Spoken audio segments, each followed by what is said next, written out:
Welcome to the Deep Dive. Today we're looking into three really unsettling real-life accounts. These aren't just campfire stories. They're actual glimpses into how normal life can just suddenly get thrown way off track, pushing people, right to their limits. We've gathered some genuinely gripping first-hand stories, originally shared over on a popular YouTube channel. They detail some pretty terrifying personal experiences. And our job today is really to immerse ourselves in these accounts, not just retell them, but try to uncover the psychology behind it all. What insights do they give us about fear, maybe paranoia, and just the unknown? You're going to hear about some very strange things that honestly defy easy explanation, like a mysterious metallic sound, a really creepy ice cream truck, and even a very personal violation over the phone. Yeah, and what's really striking is how these events, which seem totally separate, actually kind of weave together. You start seeing these patterns, right? Patterns of fear, maybe manipulation, and these vulnerabilities that, well, we all have, but maybe don't think about often. We'll be focusing on the specific details that made things so uniquely terrifying for these people, and what those details might suggest about, these stranger threats that could be lurking just under the surface. Okay, let's get into our first account. This story comes from a single guy, mid-30s, and he was going through a really rough time. Just had a long-term breakup, feeling pretty lost, isolated, spending weekends just zoning out with movies, not really looking after himself. So one night, it's about 9 p.m., he's on his couch, second-floor bedroom, watching some, generic horror flick. He's barely paying attention, but he starts noticing this weird sound effect in the movie. A sharp, metallic clang, like a pipe hitting concrete. And it was super consistent. Same sound, same volume, same pitch. But it didn't really match what was happening on screen. He even remembers kind of criticizing the movie's sound design in his head, Like, oh, that's a badly looped sound effect. He tried to rationalize it. And that detail's so important. The mind, especially when you're feeling kind of numb or exhausted like he was, it works hard to rationalize strange things. We automatically try to fit anomalies into a normal box, even if they don't quite fit. It's almost like a defense mechanism trying to keep things orderly. Exactly. So he's thinking, okay, bad movie audio makes sense. But then, this is where it gets really weird. About halfway through, he pauses the movie. He's to use the bathroom, comes back, sits down, hasn't hit play yet, and he hears that exact same metallic clang. Loud and clear.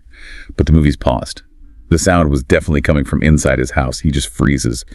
Then, maybe 45 seconds later, clang. Again, he grabs a knife, searches everywhere. Nothing. Nobody. But walking back upstairs, heart absolutely pounding, he hears it again. Only this time, it was softer.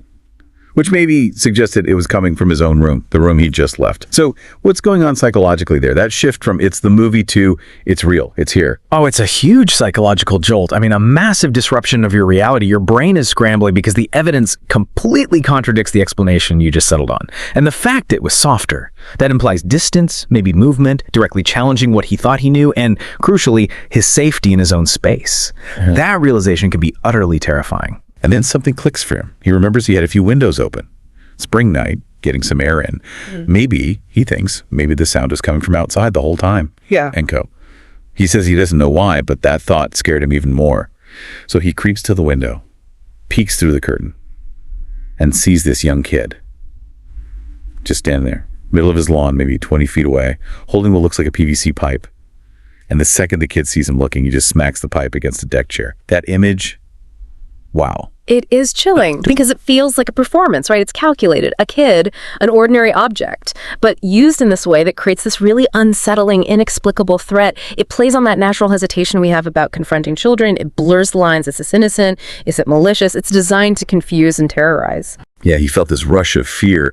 He's trying to make sense of it. Is the kid lost? Is he unwell? But the thought that this kid might have been out there for almost an hour, just banging that pipe, deeply unsettling. He decides he has to do something, so he heads downstairs towards the back door, even flips on the porch light. But as he reaches for the doorknob, he gets this really strong feeling like, don't open that door, like walking into a trap. I mean, if the kid was lost, wouldn't he ring the bell, call out? Why just bang a pipe for an hour? His gut just screamed, no! Yeah. So he creeps over to a little window next to the door, kilts the blind just a fraction, and sees them. Two men, dressed all in black, crouching right below the back door, just waiting to jump him the second he opened it. That intuition. It absolutely saved him. That trap feeling, picking up on those tiny inconsistencies in the kid's behavior. That's often our subconscious detecting danger cues that our conscious mind hasn't fully processed yet. Listening to that gut feeling, especially when things feel off, can literally be life-saving. He must have lingered too long at the window because one of the men suddenly looks up, right at him, locks eyes through the glass. He drops the blinds, dials 911 instantly, and just sprints back upstairs as they start pounding on the back door. Locks himself in the bathroom, has a full-on panic attack. He can hear them crash into the house, walking around downstairs, then coming up the stairs. They start trying to kick in the bathroom door. He yells out that the cops are on their way, and thankfully, the footsteps retreat. Police arrived, but, without cameras or much else to go on, there wasn't a whole lot they could do. But the kid being involved, that made them take it more seriously.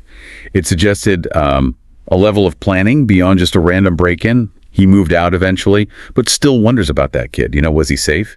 And what was the real motive behind such an elaborate, terrifying setup? That story just perfectly shows how vulnerable your own home can feel. It really does. Okay, so let's shift gears slightly.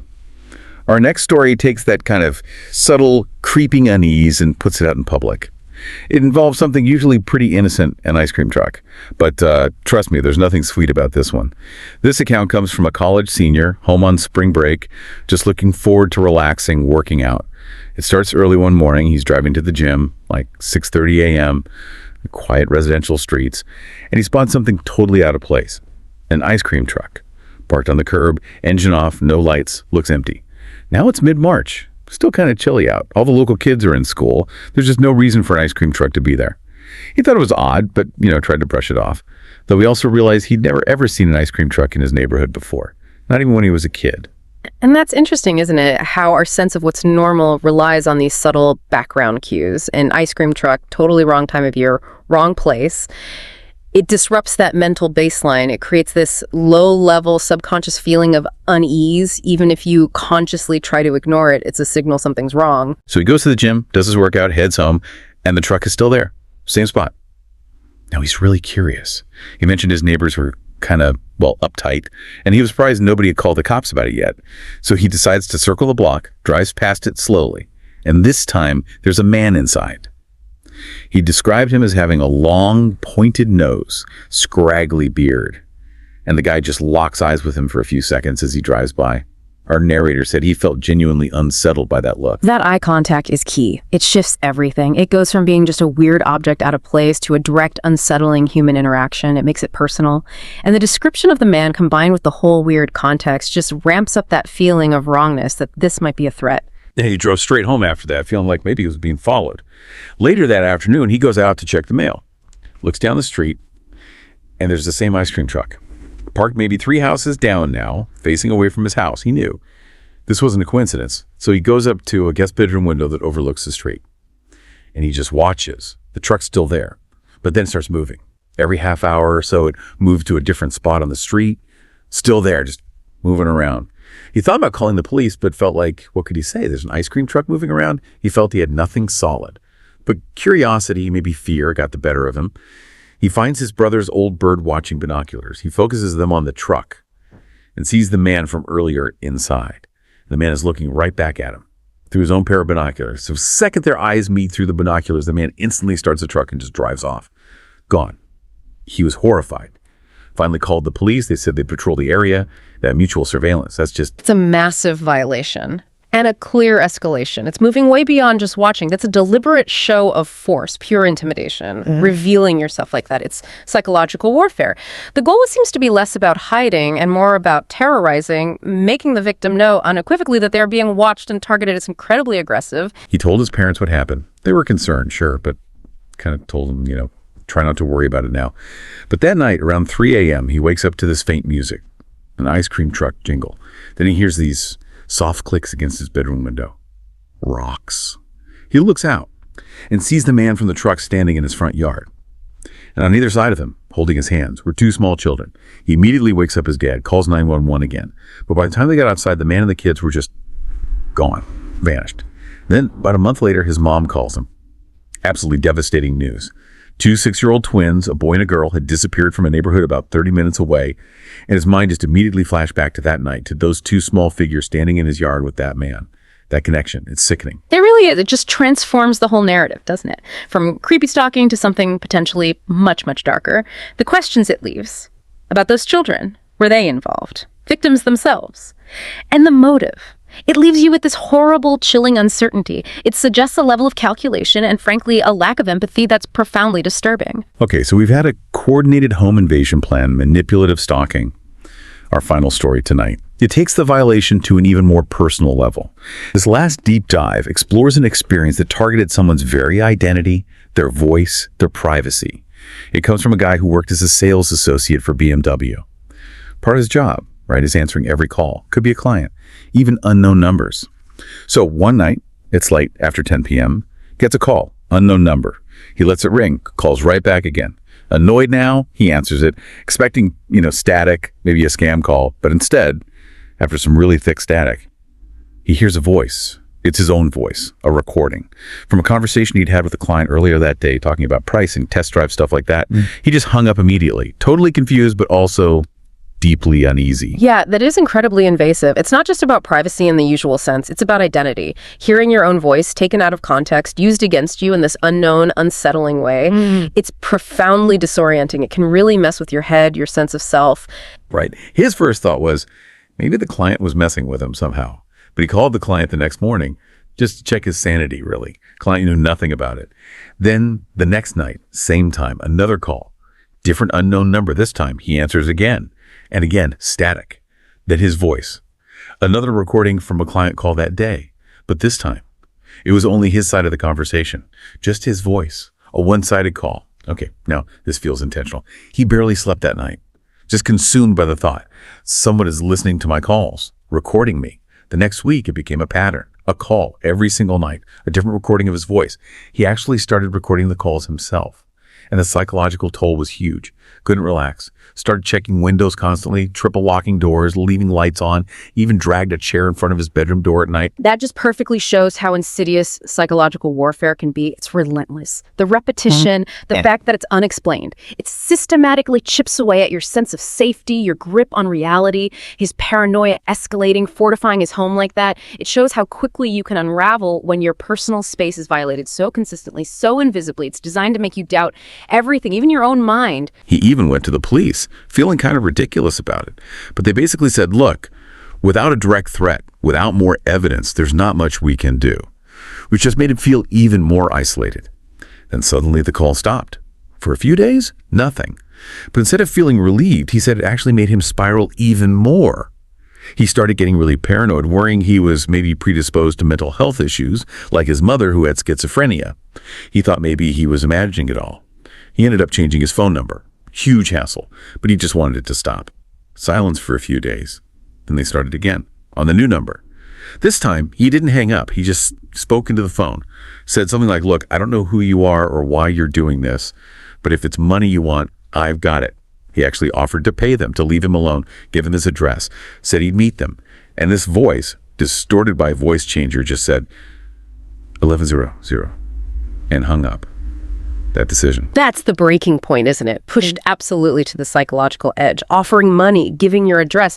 Those aren't rational decisions made by someone feeling safe and in control. That's desperation. Someone driven so far, they'll take enormous risks just to make the torment end, to regain some tiny bit of control, even if it's incredibly dangerous. The unknown becomes so unbearable that any interaction, even a threatening one, feels preferable. He said the next 4 days were the most traumatic of his entire life. He got his handgun, loaded it, sat at his kitchen table from 7 p.m. just waiting until well past 11 p.m. Yeah. Said he was contemplating, well, unthinkable things. 11 p.m. came. Went. Nobody showed up. He ended up falling asleep right there at the kitchen table, gun in his hand, called it the worst night of his life. But thankfully, that was it. The calls never came back after that night. The experience, though, caused irreparable damage. He needed extensive therapy, had to take time off work, and he still has no idea who did it, why they did it, or why they suddenly stopped. He moved out of that house, too. Lives with this deep fear about the future now, still worried he might end up like his mother. That lack of answers, the why, it leaves a scar. It really does. The trauma of the unknown can be just as damaging as a physical threat. Wow. What an incredibly unsettling set of stories. It's so clear from these deep dives that fear really does come in all shapes and sizes. Yeah. And sometimes the threats that mess with you the most are the ones you just can't grasp or explain. The psychological games. Just chilling. Absolutely. These accounts really highlight the power of psychological manipulation, how vulnerable we can be under that kind of sustained pressure, and how a calculated, persistent threat can just completely unravel someone's sense of safety and reality.